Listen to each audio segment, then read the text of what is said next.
So we limp, big blind raises, we call, this is the flop. And yes, it's about donk leading. Welcome to the Raise Your Edge quiz. Here's how it works. 3 options every time. Sometimes it's fold, call, or raise. Sometimes it's check or one of the 2 bet sizes. Sometimes I will ask how often your range should be betting. 5 seconds on the clock. Pause the video if you want longer. Then I will rank them. Best option, 100 points. Second best, 50.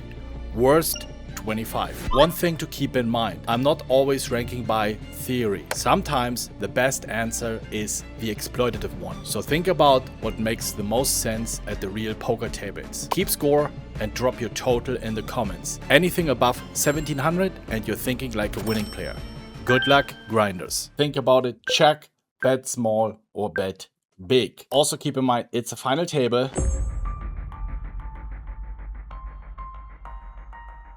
The right answer would be betting small. So if you bet small, you get 100 points. If you bet big, you get 75 points. If you check, you get 50 points. Next question. How often do we lead this flop with our entire range? 100%, 50%, or 25% of the times?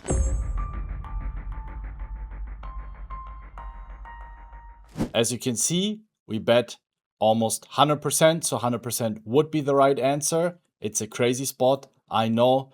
So if you had 100%, you had 100 points.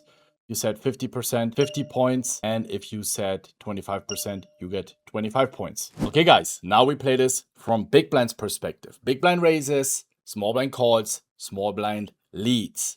Do we call? Do we raise to 8 big blinds? Or do we want to go all in? And again, the right answer is what makes the most sense at the tables. Very often it's a combination of theory and exploitative play or just purely exploitative play.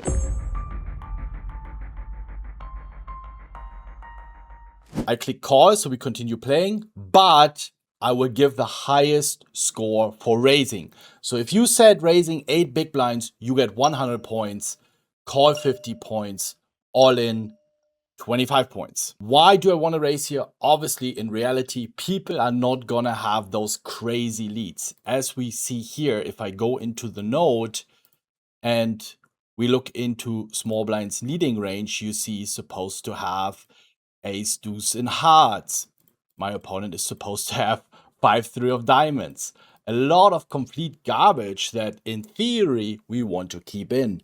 Now, when someone leads here in real poker tables, they're often going to have something that very likely will continue against the raise. So, yes, sometimes we will run into a flush, but very often nut flushes will slow play.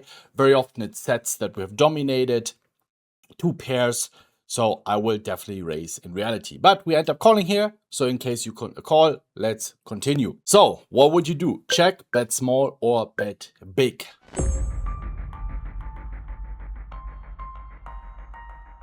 I believe the theoretical correct play is bet small, but in reality, I would bet big. So in order to continue with the hand, I would bet small. Actually, we see it's closer than I would have thought, but I would give the highest score for bet 9 big blinds, medium score 3 big blinds, and check the lowest score. Again, once someone bets the flop and I, for whatever reason, didn't raise, I definitely want to bet big on the turn, because I believe they do have something. So if you call the flop, at least bet big on the turn. Now it's going to be very interesting. Obviously, Willin can still have flushes that he was playing a bit tricky. Now, question is, do we want to bet small? Do we want to bet medium? Or do we even want to go all in?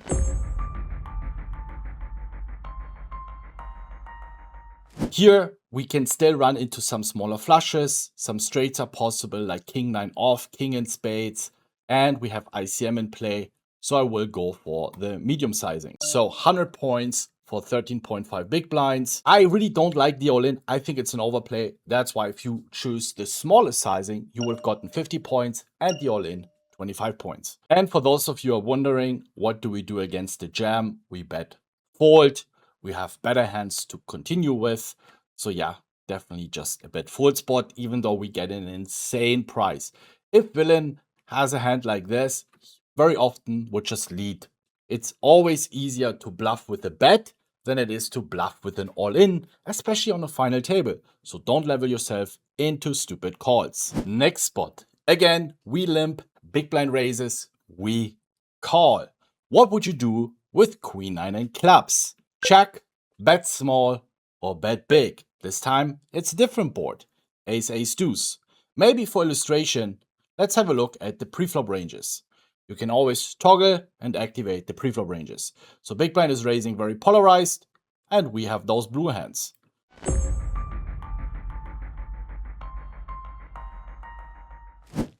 Bet small is an option here. Check as well. But in order to keep it simple, which I think most of you will have an easier time playing on later streets, I give the highest score for check, 50 points for bet small, 25 points for betting big. As we can see here, we lead pretty wide. Some of you might wonder, Ben, why are we leading so wide? Again, if we toggle over the preflop ranges, you see the big blind just has a lot of air. And for those stacks, look at how many ace-x we have. And a lot of people see an ace-high board and think it always favors the preflop aggressor. But especially blind versus blind, the dynamic is a little bit different because we're going to be limp calling a lot of ace-x. And big blind only raises the top ace-x, a few suited ones, and checks back a lot of the offsuited aces. So technically, we have more trips than the big blind player. And here, an ace-8 is really, really strong in the blind versus blind battle. And yes, we might not have ace-king or ace-queen, but this does not really matter. We also have a lot of flush draws that big blind does not have because he wants to check back the suited hands. So these are two very important factors that say, wait a minute, it's actually a pretty good board for the small blind. Okay, now it can become a little bit trickier. What would you do after you let the flop? You get a call, we see a 9, we make a second pair. Would you bet big? Would you bet small? Or would you check? Again, I always try to assess it from what I think should be the optimal play at real poker tables.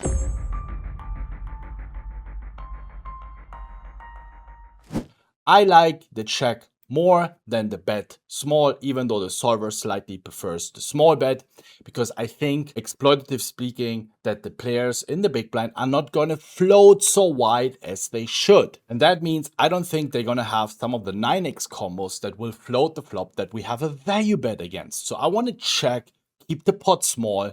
Again, we're on a final table, and that's why the highest score for check, 50 points for 1/3 pot size bet. And if you bet 9 big blinds, that's an overcall. That's the lowest score. I'm going to skip this part. I think it should be pretty clear that this is a call. I know this would be easy points to farm, but I'm not going to make it too easy for you. Now it becomes interesting. And this is sometimes the difficult spots we might be in when you do things on the flop and then you don't feel comfortable making a decision on the river. You have no clue what to do. We're now in a node where we have to consider what is villain calling, betting the turn, betting the river.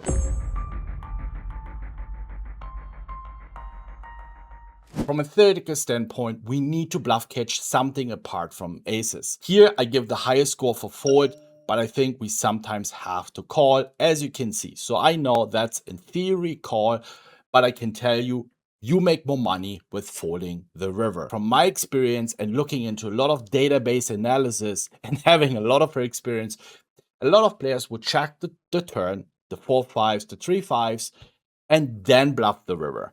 But people like to be greedy with value, so they bet turn with an ace, and they can also do it with queens, now jacks, with kings, the one combination of 9s, and then it looks pretty grim. So that's why highest score, if you click fold, 100 points. If you click call, 50 points.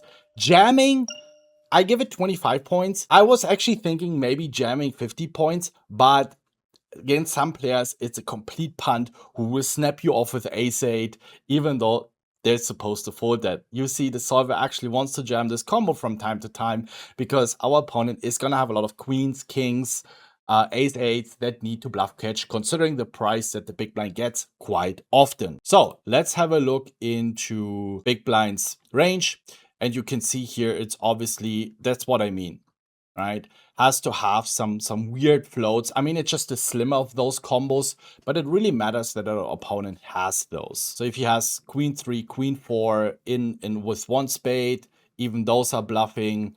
And this is just something that it's gonna be very difficult because, yeah, they might call them on the flop, you argue, but they're very likely not betting the turn. Queen high, showdown value in blind versus blind battle. So it's a bit optimistic. And yes, even if villain can have something 5-3 off, what you need to understand, our opponent really needs to bluff them 100% of the time. There's also psychology where maybe our opponent does not have the guts to bluff it 100% of the time, maybe only 87% of the time. That makes your call even worse.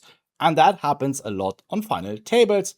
We're playing against humans, we need to consider this. Now, if we jam, which I think is also a reasonable option, we see here that, I mean, we rely on villain folding and trips 40% of the times on average, and this can be quite dicey. So it's very player dependent. If you think your opponent is solid and he's gonna find those folds because he wouldn't ever believe that you will find a jam, it can become a genius play. But against some players who snap you off with trips, it's a complete punt. All right, here we go. Next spot, we limp, big blind raises, we decide to call. From a game theoretical standpoint, it's actually a really good limp call hand because our opponent is going to have 10 deuce off, 9-4 off, 10-3 off, etc. that we heavily dominate.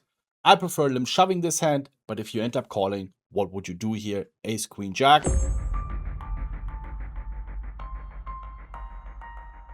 I would check. As we can see here, it's not the board where we have so many leads. So yeah, if you end up checking, 100 points. If you bet small, 50 points. If you bet big, 25 points. Now we play this from big blind's perspective. And this is what I was saying, that we very often gonna have those trashy hands, 10-4 off, 9-3 off. Remember, this is our preflop range. That's why I like this feature. It's simple, but really helps you to connect the preflop range with the respective post-flop boards. As you can see, we also have 6 deuce off, 5 deuce off, a lot of trashy hands.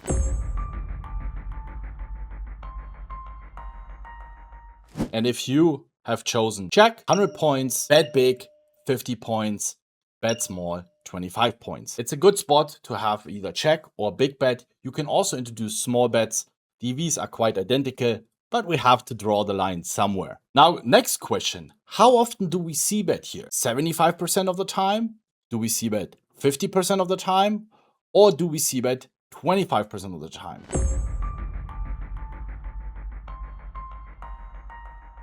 We actually c-bet very little. You might be surprised. We only c-bet here 17% of the time. So if you've chosen 25%, you're pretty close, and that's enough. That's totally fine. So you get 100%. If you've chosen 50%, you still get 50 points. And if you've chosen 75%, you get 25 points. Even if you would have thought this is a 50% c-bet spot, that's pretty decent, to be honest. You already understand, okay, we shouldn't be c-betting a lot. And you also can do that if you decide to bet small or check, then obviously our c-bet frequency goes up. But again, our problem here is this part. That chunk of air drops the equity of our entire range significantly. So we have way too much of 9-6 off, 9-3 off. That is completely dead on this board. And our opponent might not have ace, king, queens, or ace, queen. That's totally correct. But the medium equity hands are significantly more. Therefore, we have to be very cautious with c-betting. And that's why we often just check or bet big. So we try to be very polarized. And as you can see here, we try to c-bet big with hands like 10-4 off, 10-3 off, where we have a gut shot or complete air. What would you do now? Jam, raise 8 big blinds, or call?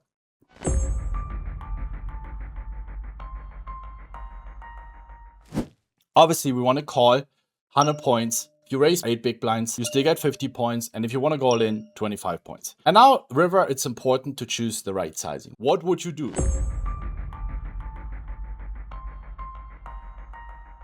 I give 9 big blinds, 100 points. It also aligns with theory. We're still going to have some bluffs, but here again, very often our opponent is going to have some 2 pairs that are going to make a crying call.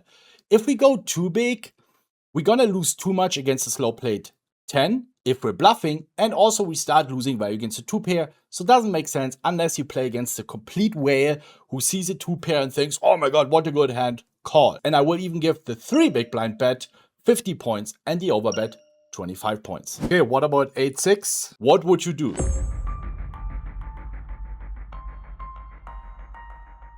So 8-4-5, if you opted to bet 2 big blinds, you get 100 points. If you bet 6 big blinds, you get 50 points. If you check, you get 25 points. You see again our raising range. This is small blinds limp call range.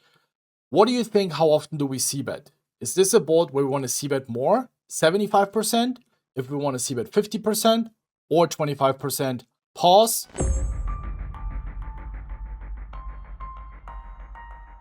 If you opted to bet 20% of the time, you get 100 points. 50%, you get 50 points. And if you thought it's a high frequency c-bet board, 75%, you get 25 points. Okay, what would you do now? Check, bet small, or bet big?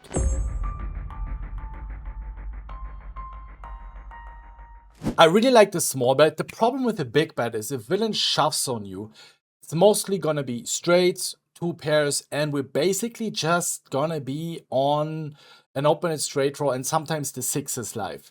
So here I prefer the small bet or the check. Small bet, 100 points, check, 50 points, big bet, 25 points. And now our opponent can still raise and we can always call, right? But if we bet 9 big blinds now, we incentivize our opponent to go in, which we definitely don't want with our hand. So now we just check, hopefully we win, which is the case. Okay, 8-4-5. Is this a board where we want to lead a lot? What would you do?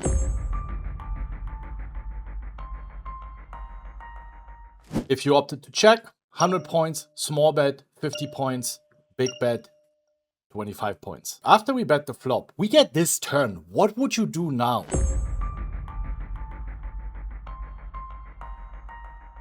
I would definitely keep betting. This is one of the best turns we can hope for. Of course, our opponent can have some random 7x, but if you want to bluff this flop and you get this turn where all your semi-bluffs from 7-9s, 10-7 suited, king 7s, queen 7s, jack 7s, etc. improve, and if we have a 6, we check. So now if we stab the flop with 10-9s or jack 10s, we definitely want to continue bluffing, otherwise we're not going to have enough bluffs. 100 points for the small bet, 50 points if you want to bet big 9 big blinds, and 25 points for the check. You definitely want to bluff this turn. And now it becomes very interesting. And this is what very often separates players that are stuck in low stakes, often mid stakes, and never break through and really crush and make a lot of money long term. Our opponent did not raise the flop, which he would very often do with a lot of value hands. Turn, of course, can still have some straights. But remember, can have king 5s, king 6s, etc.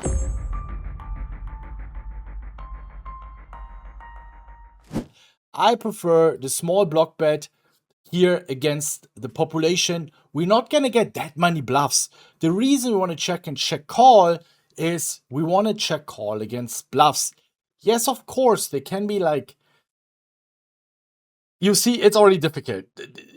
Queen 9 in spades, but this often checks back pre-flop. So I don't really think we should be check calling here because we often gonna run into 2 pairs, random 6-4 off, and the 7x. So we pay out all the better hands. But now if our opponent has a jack 8, an 8-3, an 8 deuce, all these kind of hands, we let them off the hook. So, and you only bet 4.5 big blinds. So here, and you see the EVs are very similar. This already shows you, okay, we can definitely play a different strategy in reality. So here, I prefer the small block, can also be 3 big blinds, and then fold to a raise. And as you can see, I would have scooped the pot with 4.5 big blinds net profit more. And that makes these very small bets so sexy. Yes, you don't have a lot of bluffs, potentially, but people are still curious when the pot is small. And you don't need to be afraid to be raised, because you can also do with a 7x. We don't want to get that big, and especially if we play against a good opponent, we can definitely block bet with a 7 and a straight as well. All right, guys, we raise pre-flop, we get this flop on a final table. That's what we're dreaming for, right? But would you just consider checking this bet, betting small or betting big?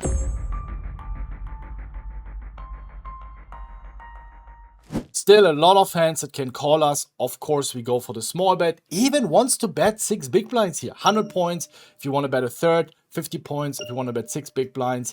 And I really don't like the check. It misses way too much value, 25 points only. This is where it comes interesting. How wide would you c-bet this board?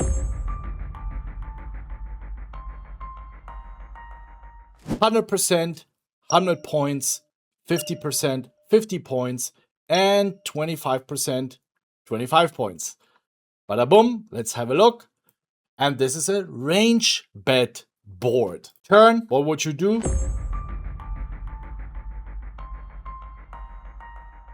You see, with this particular hand, we want to bet small, we block everything, we want to keep ace highs in there, we want to keep something like ace 8 that continues calling, or ace 10s that hits a 10 or an ace. So here you might think we miss a lot of value, but now we keep something in that might fold, that will hit a top pair on the river, and it's going to call a much bigger bet. 9x is very likely not folding on the river anyway, but if we bet now 10 big blinds or 9 big blinds and then jam the river, 9x might fold. But if we bet small and then another half pot size on the river, we actually don't lose any value against the 9. But additionally, we induce raises now, chasing draws that gonna improve, where we can win a much bigger stack. So obviously 9 big blinds is fine as well, but the small bet has a lot of merits here as well. So if you opted for the 1/3 bet size, 100 points, 9 big blinds, 50 points, check. Not terrible either. I would do this in certain circumstances against specific opponents, 25 points. All right, what would you do on the river? Small, medium, big.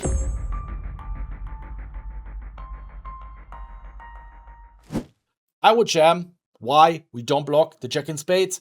We're going to have a lot of king jack spades, queen jack spades.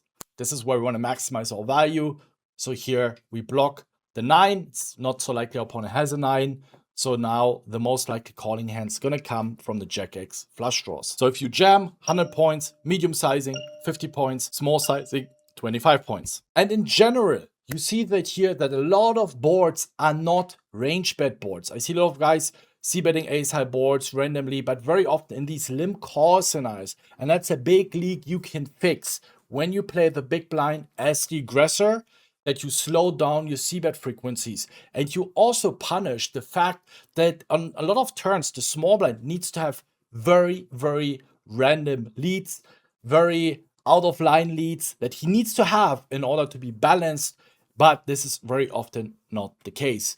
So high checkback frequency on the flop is a very powerful strategy. It's also very often just mathematically correct because you just keep betting with equity hands that are so low that really hurt your win rate. And this was just for blind versus blind. We have an entire ICM post-flop masterclass with videos like this attached, where I explain to you why we want to do certain things in a very simple yet powerful and exploitative way, so you play these spots much better. It's all now part of the champions tier. We keep adding more spots, and as you can see with the new solver attached, really cool to go through these spots, practice these spots. You can hit top left here the trainer. You can choose different positions, different stacks. You can choose also, you can practice for bounties. You can choose the stack size, different positions. We have this for cutoff versus button, button versus under the gun, 3-bet pots. Oh, what a cooler. I just didn't see that. All right. So if you really want to improve your late game post-flop abilities, this is the way to go. Clean, simple, powerful, exploitative. We don't overload you with some GTO nonsense. We always try to keep the perfect balance, and you can practice this in such a short period of time, get in so many reps for these critical situations, and also all the videos that explain you the why, so you're not left behind. So now let's do the final ranking and see which category you scored. Let me know in the comments the points you have, the question that surprised you the most, and if you want to see more, we can do this also for small blind raising first in. We can do this button versus big blind. Let me know in the comments. We can do this as a new series where we break down certain positions. I can explain to you what makes these spots unique, what you can learn from it, and how you can apply this to other spots. So I hope you enjoyed this. Let me know in the comments if you want to see more, and then let's crush.